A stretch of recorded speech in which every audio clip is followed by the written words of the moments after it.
फिर 300 unit free बिजली देंगे, किसानों का पूरा कर्जा माफ करेंगे। बजट से संबंधित बात करो कि उत्तर प्रदेश में जो देश में टैक्स के रूप में आप पैसा वसूलते हैं उसका क्या हुआ। सांप्रदायिक मुद्दे उठाकर और मंदिर मस्जिद की बात कर कर ये सब बातें चीजें कर कर ये तो कई बार आपने सरकार बना ली। अब नौजवान गुमराह होने वाला नहीं है।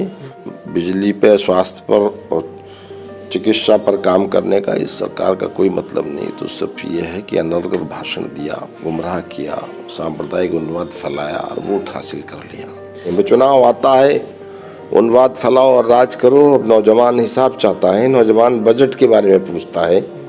अमरोहा ज़िले में हम लोग मौजूद है और यूपी चुनाव की हमने शुरुआत पहले यहीं से की है। महबूब अली से हमारा टाइम फिक्स हुआ है, जो कि लगातार 5वीं बार एमएलए रहे हैं और अभी जो है 6ठी बार एमएलए का चुनाव लड़ने जा रहे हैं। तो उनका क्या प्लान है, जनता के बीच कितनी उनकी पेठ है, ये सब हम उनसे जानेंगे। फिलहाल उनके घर के बाहर हैं, थोड़ी देर में हमारा उनके साथ इंटरव्यू शेड्यूल है, बातचीत करेंगे।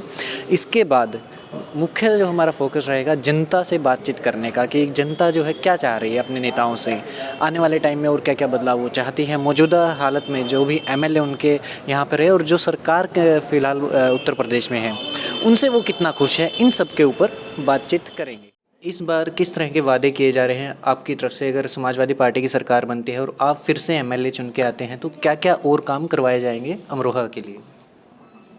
पहले तो धन्यवाद दूंगा मैं आपको कि आज आप टीवी माध्यम से अपनी बात रख रहे हैं और मैं शुक्रगुजार हूँ कि आपने कोई ऐसा क्वेश्चन किया कि भाई आपने क्या काम रह गए, क्या काम और ज़रूरी हैं। देखिए, अमरोहा में कोशिश किया है बड़े पैमाने पर काम करने की, लेकिन जहाँ तक विकास में और कोई ऐसा ज़रूरत नहीं है। पहली बात तो गवर्नमेंट कॉलेज एक होना चाहिए, जो महाविद्यालय गवर्नमेंट के स्तर से होना चाहिए।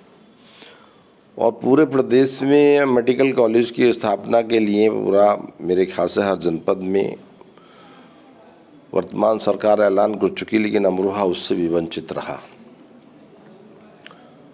शिक्षा के क्षेत्र में, स्वास्थ्य के क्षेत्र में ज़रूरत है अभी और काम की। और मैं कहूँगा कि अमरोहा महापुरुषों का और ऐतिहासिक नगरी है।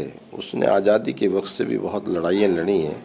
उन महापुरुषों में की भी कहीं ना कहीं उनके लिए और काम करने की ज़रूरत है। तो सरकार बनेगी उसी आधार पर संभव है।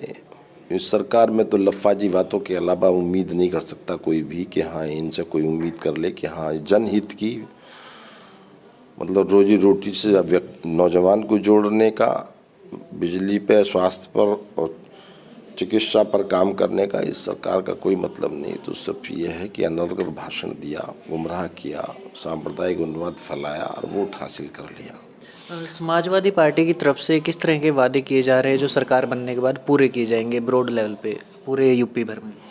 देखिए, पहले हमने 55 लाख महिलाओं को पेंशन दिया था और इन्होंने आने के बाद में वो ख़त्म कर दिया। हम महिलाओं को पेंशन देंगे, 300 यूनिट बिजली देंगे, किसानों का पूरा कर्जा माफ़ करेंगे। 300 यूनिट फ्री हो जाएगा? फ्री यूनिट, फिर 300 यूनिट फ्री बिजली देंगे, किसानों का पूरा कर्जा माफ़ करेंगे।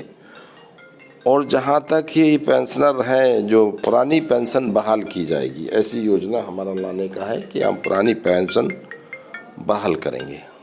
आप लेना चाहें तो ले सकते हैं। ठीक, हम तब तक के लिए रोक देंगे। हेलो सर, स्वास्थ्य की अगर हम बात करें, स्वास्थ्य के मामले में नीति आयोग की अभी भी एक रिपोर्ट आई है जिसके अंदर केरल जो है नंबर 1 राज्य आता है और उत्तर प्रदेश सबसे खराब राज्य है परफॉर्म करने के मामले में। कैसे सुधार करेंगे? उत्तर प्रदेश गरीबी की रेखा में भी दूसरे नंबर पर है, पहले बिहार फिर उत्तर प्रदेश। इस सरकार में दूसरे नंबर पे आया है। पहले हमारा स्थान मतलब बहुत पहले इससे अच्छा था, जो बहुत अच्छा था। इससे बेरोजगारी में भी मेरे ख्याल से 37% बेरोजगार उत्तर प्रदेश में, हिंदुस्तान में, यूपी में है। तो ये ऐसी चीज़ें हैं बुनियादी कि वर्तमान सरकार को जनहित से, समस्याओं से कोई लेना देना नहीं है। चुनाव आता है, उन्माद फैलाओ और राज करो। अब नौजवान हिसाब चाहता है, नौजवान बजट के बारे में पूछता है और उसी आधार पर हम आश्वस्त हैं कि जनमत वर्तमान सरकार के खिलाफ है, समाजवादी पार्टी के साथ है। आदरणीय अखिलेश यादव जी मुख्यमंत्री के रूप में आवाम देखना चाहता है। जैसे आपने बात की कि नौजवान जो है हिसाब मांगना चाह रहा है काम का खास करके, लेकिन वहीं पे हम देखें तो जो मीडिया है लगातार एक्सप्लॉइट करने की कोशिश कर रहा है। मीडिया पूरा जा करके मौजूदा जो सरकार है उसकी गोद में बैठ जाता है कि उसमें धर्म के बारे में प्रचार होता है लगातार। फिर कभी पाकिस्तान के मुद्दे को लाते हैं, कभी चाइना के मुद्दे को लाते हैं। वो ये नहीं पूछते हैं कि सड़क क्यों नहीं बनी है, पानी की समस्या नहीं हुई है, हॉस्पिटल नहीं है आपके यहाँ पे। कैसे टैकल किया जाएगा, जनता के बीच में प्रचार कैसे होगा? अच्छी बात आपने कही कि यही है कि मैंने इसी पर कहा कि नौजवान एहसास करने लगा है कि बजट से संबंधित बात करो कि उत्तर प्रदेश में जो देश में टैक्स के रूप में आप पैसा वसूलते हैं उसका क्या हुआ। सांप्रदायिक मुद्दे उठाकर और मंदिर मस्जिद की बात कर ये सब बातें चीज़ें कर ये तो कई बार आपने सरकार बना ली। अब नौजवान गुमराह होने वाला नहीं है। और जहाँ तक है मीडिया वाले बड़े पैमाने पर सिर्फ वही दिखा रहे हैं, ज़मीन पे कुछ नहीं है। ज़मीन पर वोट अब के एहसास हो जाएगा, निश्चित सरकार बदल रही है। और सर जिस तरीके से लगातार जो भी समाजवादी पार्टी से संबंध रख रहा है, इनकम टैक्स की रेड पड़ना शुरू हो गई है पिछले महीने भर से। इस चीज़ को कैसे देखते हैं और किस तरीके से टैकल किया जाए? ये सरकार का हमेशा मतलब रहा है। आप 1914 से आप जब से आए सरकार में, जब से ही उठा लीजिए आप, जब चुनाव आता है तो रेड पड़ना और ये सब होना, उल्टे सीधे काम सब ऐसे विपक्ष के लोगों के साथ में सब करना, ये इस सरकार का उद्देश्य रहा। दमन करो राजनीति है, लोकतांत्रिक व्यवस्था के आधार पर नहीं, दमन करके किसी भी तरह से लोगों को दबा के किसी भी तरह से दबे वो और उससे वोट हासिल करना और विपक्ष को कहीं ना कहीं डराए कर रखना, तो ये सब अब नहीं चल पाएगा। अगर क्राइम की बात करें तो वो क्राइम जो खास करके पुलिस के द्वारा किए जाते हैं, जैसे हाथरस के अंदर लड़की की बॉडी जला दी जाती है, पीछे नोएडा के पास एक व्यापारी की हत्या कर दी जाती है पुलिस के द्वारा। फिर विकास दुबे जो एक क्रिमिनल थे, हालांकि ठीक है वो क्रिमिनल थे, लेकिन उसमें भी संविधान से बाहर जा करके जिस तरीके से एनकाउंटर किया जाता है और एक फर्जी कहानी गढ़ी जाती है। क्या लगता है आपकी जब पार्टी बन के सरकार में आती है तो इस चीज़ पर कितना कंट्रोल हो पाएगा? पुलिस की मानसिकता कैसे सुधारेंगे कि आम जनता विश्वास कर पाए? देखिए बात सही है कि बड़े पैमाने पर वर्तमान सरकार में क्राइम है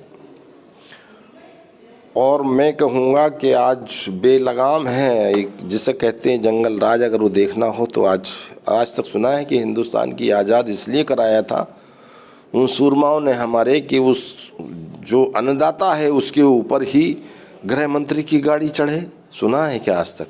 मान लीजिए आपने हाथरस कांड की बात करी, हाथरस में उस गरीब बेटी के माँ बाप को इतना भी हक नहीं था जो बलात्कार हुआ था जिनका, और उसको क्या नाम है मारने के बाद में कि उसका अंतिम संस्कार भी उसके घर वाले कर दें। ये बिंदु पर विचार करने की चीज़ है। और वो कौन लोग थे? वो विशेष जाति के लोगों थे कहीं ना कहीं। और आज मैं कहूँगा कि पूरे उत्तर प्रदेश के अंदर जो कहीं लगाते परिवारवाद की बात विशेष जातिवाद है। और मान लीजिए वोट भी दिया, सरकार बनाई तो सभी जातियों के लोगों ने इकट्ठा होकर ये सरकार भी बनाई है। सरकार जब बनती है तो सभी लोग खड़ा होते हैं, लेकिन सिर्फ विशेष जाति के लोग ही इस सरकार में सुरक्षित हैं, बाकी हर आदमी हिंदू मुसलमान असुरक्षित है। जब मार्केट में निकलते हैं, बाहर अपने लोगों के बीच में जाते हैं तो किस तरह की समस्याएं जानने को मिलती है? अमरोहा की अगर बात करें तो लोग किस तरह की समस्याएं आपके सामने रखते हैं? क्योंकि हम देखें पिछले जो सेंसस था उसके हिसाब से अमरोहा की जो पॉपुलेशन है 40% मुस्लिम है और 58% जो है हिंदू है। बावजूद उसके आप लगातार इस इलाके में अपना दबदबा, अपना भरोसा बनाए हुए हैं। तो लोगों के बीच से किस तरह की समस्याएं सामने आती है कि नहीं आप काफ़ी टाइम से विधायक लेकिन ये काम नहीं कर पाए, आप ज़रा ये करवा दीजिए, तो क्या है ब्रॉड लेवल पे? देखिए मेरे ख्याल से हमारे यहाँ समस्याएं जितना भी हो सकती हैं, मैं कोशिश करते हैं हम कि उन समस्याओं का निदान हो जाता है। और जहाँ तक लोगों के मोहब्बत और प्यार मिलने की बात है, अच्छा आप शहर में घूम के निकल जाओ, चलिए 4 आदमी ऐसे तलाश करके ले आइए कि उन्हें हरा लेंगे हम, एक ढूंढ लीजिए। 4 आदमी आप ही ढूंढ लो भाई पूरे शहर में, और बोले हाँ हम हरा देंगे, ऐसे नहीं। ये तो जनमत है और हम उम्मीद करते हैं कि खिदमत करते हैं तो लोगों की तो जाति बिरादरी धर्मों से ऊपर उठकर तो उसी आधार पर लोग हमारे साथ में खड़े हो जाते हैं। और मैं ये महसूस अपने आप में नहीं, बस ईश्वर की अल्लाह का करम है कि चुनाव अवसर पर है। हमसे तो लोग कह देते हैं कि बोले आप प्रदेश में पार्टी का देखिए, बेहतर यहाँ हम अपने आप देख लेंगे, क्षेत्र के लोग हमसे कह देते हैं। एक और चीज़ मैं जानना चाहूँगा, जैसे कि आप पॉलिटिक्स में हैं तो बहुत सारे आपके दोस्त ऐसे भी होंगे जो दूसरी पार्टी से संबंध रखते हैं, चाहे भाजपा हो या कांग्रेस हो। जब किसी पार्टी के नेता की तरफ से बयान आते हैं वो एक पर्टिकुलर कम्युनिटी के खिलाफ, जैसे ज़्यादातर जो है मुस्लिम्स के खिलाफ बयान आते हैं, तो कभी बैठ के बातचीत होती है चाय के ऊपर कि यार नहीं ये नहीं करना चाहिए था, ये पॉलिटिक्स में काफ़ी नीचे का सतर पे आ चुके हैं। जैसे कि अभी पीछे अमित शाह का बयान आता है कि समाजवादी पार्टी तो नहीं चाहती है, अखिलेश यादव नहीं चाहते कि मंदिर बने, तो मंदिर का तो मुद्दा कंप्लीट हो ही चुका है, वो कुछ उसके अंदर बार बार उसको दोहराया जाए, तो कभी बातचीत होती है? देखिए उनका तो वही उद्देश्य होता है, हर आदमी जानता है जब भी चुनाव आता है इन्हें मंदिर और मस्जिद और ये मुद्दे याद आने लगते हैं। सुप्रीम कोर्ट के द्वारा मंदिर निर्माण हो रहा है, पूरे हिंदुस्तान के अंदर एक आदमी ने भी उस पर, किसी भी संप्रदाय के व्यक्ति ने भी उस पर कटाक्ष नहीं किया, और मंदिर बन रहा है। और समाजवादी पार्टी के, अगर कहीं मैं तो कहूँगा कि समाजवादी पार्टी का सिपाही होने के माने उच्च न्यायालय में हम आस्था रखते हैं, संविधान को बचाए रखने पर, संवैधानिक आधार पर हम मतलब समाजवादी पार्टी के लोग काम करते हैं। और पूरी तरह से मंदिर, अगर माने उच्च न्यायालय ने मंदिर बनने का आदेश दिया है तो भव्य मंदिर को बनने पर समाजवादी पार्टी के लोग और प्रोत्साहन जो भी हो सकता है अपनी तरफ से करेंगे, ना कि वोट हासिल करने के लिए इस तरह की बातें। मान लीजिए जिस तरह से आपने कहा कि भाई ये नहीं, पता ही कौन रोक रहा है, कौन रोक सकता है, ये सब बातें सिर्फ चुनावी मुद्दे हैं, ये लोग करते ही हैं जब चुनाव आता है, इसके अलावा इनका कोई मतलब नहीं है। और कुछ आप कहना चाहते हैं जो पूरी जनता अभी आपको देख रही है? नहीं, देखिए मैं तो कहूँगा कि वर्तमान हालात क्या है, अगर लाइन ऑर्डर पर बात कर लें, विकास पर बात कर लें, आज प्रदेश गरीबी की रेखा पर नीचे जा रहा है उस पर बात कर लें, नौजवानों पर बात कर लें, बेरोजगारी बड़े पैमाने पर है, तो हर हालात में जनहित के लिए सरकार का बदलना ज़रूरी है। और सब समाज के लोग इकट्ठा होकर और इन चीज़ों से ऊपर उठकर, जो हमेशा इन्होंने आते हैं सरकार में और उन्वाद फैलाया और कुर्सियाँ हासिल कर ली, अब काम करने वाला ही कुर्सियों पर बैठ पाएगा, ना कि उन्वाद फैलाकर कुर्सियों पर बैठने वाले लोग अब जाएंगे निश्चित। और इस तरह के उन्वादी भाषणों में उत्तर प्रदेश का आवाम आने वाला नहीं है, जाग चुके हैं लोग। और निश्चित ही समाजवादी पार्टी के लोगों ने, हमारा आदरणीय अखिलेश जी ने हमेशा जब भी सरकार में रहे हैं, पूरा प्रदेश जानता है, उन्हीं से उम्मीदें हैं और काम किया है और काम करेंगे। बहुत बहुत शुक्रिया सर। तो बहुत बहुत शुक्रिया अपना वक्त देने के लिए भी। आम के बीच भी हम जाएंगे, जनता के बीच में जाएंगे, उनसे भी जानेंगे किस तरह की दिक्कतें हैं और क्या क्या काम वो अपने विधायक से चाहते हैं। कैमरा पर्सन सुमेधा के साथ मैं आकाश, धन्यवाद।